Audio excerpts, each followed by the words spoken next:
기독교 강유 강의 네 번째 강의를 시작하겠습니다. 네 번째 강의는 제1권 제5장 5절로부터 시작하겠습니다. 5절은 피조물과 창조주의 혼동이라는 제목의 칼빈은 다음과 같이 이야기하고 있습니다. 영혼의 여러 능력이 육체를 돕는 기능에만 국한된다고 말할 수는 없다.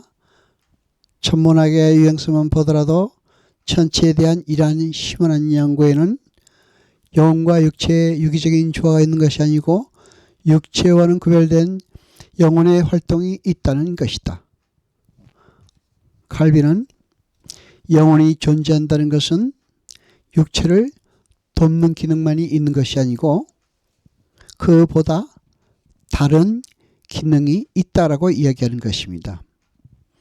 영혼에 구별된 활동이 있다고 이야기하고 있습니다. 이 외에도 사람이 잠자고 있는 동안에도 영혼을 여기저기 배회할 뿐만 아니라 여러 가지 유익한 것들을 생각하며 여러 가지 문제를 추리하며 신비는 미래의 일까지 예시하기도 하는 것은 어찌된 일인가? 인간에게 심겨져 있는 영혼 불멸을 흔적도 없이 지워버릴 수 없기 때문이라고 말하는 것 위에 또 무엇을 말해야 하겠는가? 칼빈은 영혼이 육체의 능력을 돕는 기능 이외에 그 예를 들면 밤의 꿈속에서 영혼이 이리저리 배회하면서 이것저것 생각하면서 유익한 것들을 생각하면서 추리하는 것은 영혼 불멸을 나타내는 흔적이라고 이야기하고 있습니다.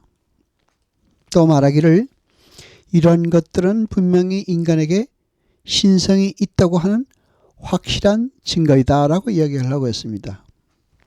그런데 문제는 이러한 신적인 존재인 인간이 창조주를 알지 못한다는 것에 그것이 또한 딜레마인 것입니다.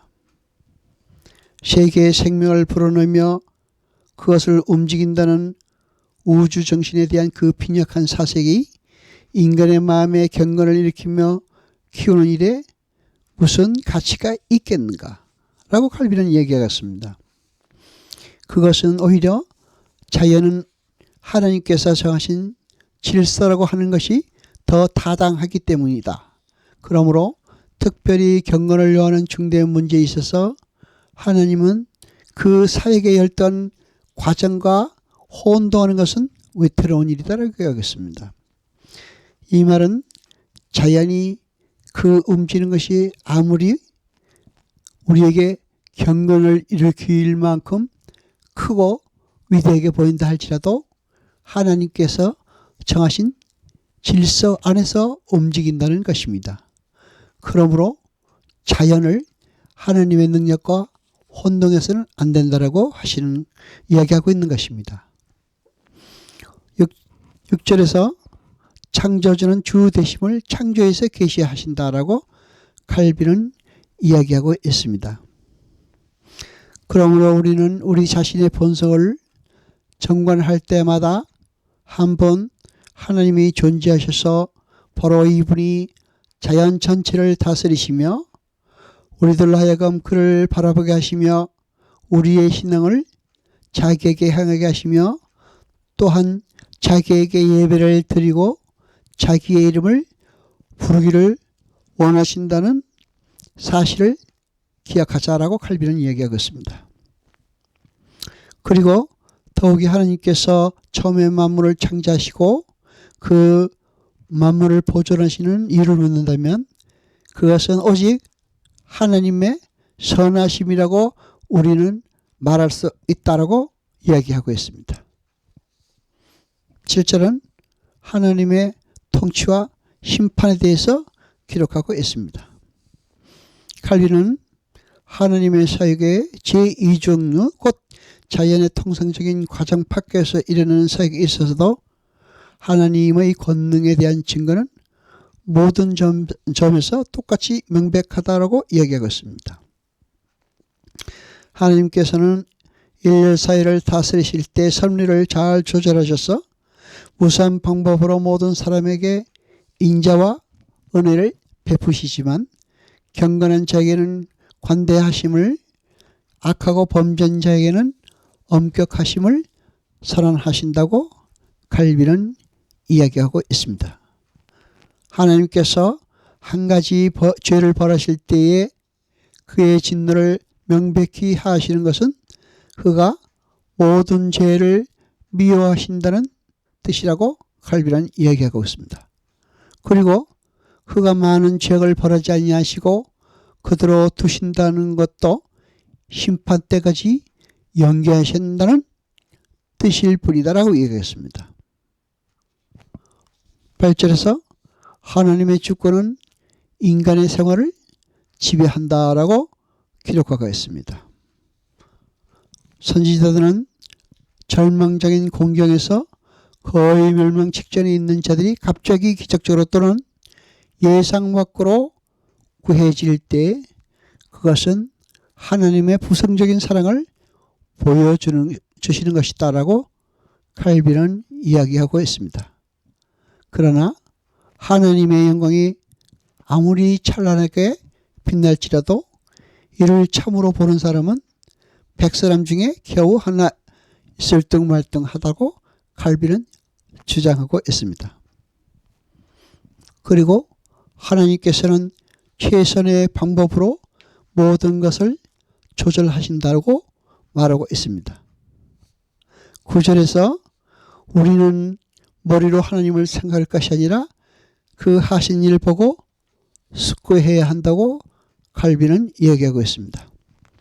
주님께서는 권능으로 자기 자신을 보여주심으로 그 능력을 우리 속에서 느끼며 그 은사를 우리가 향유할 수 있기 때문에 우리는 이 지식을 통하여 한층 더 깊이 감동을 받아야 하며 우리의 인식을 통해 파악할 수 없는 그런 하나님을 공상해서는 안 된다라고 칼빈은 주장하고 있습니다.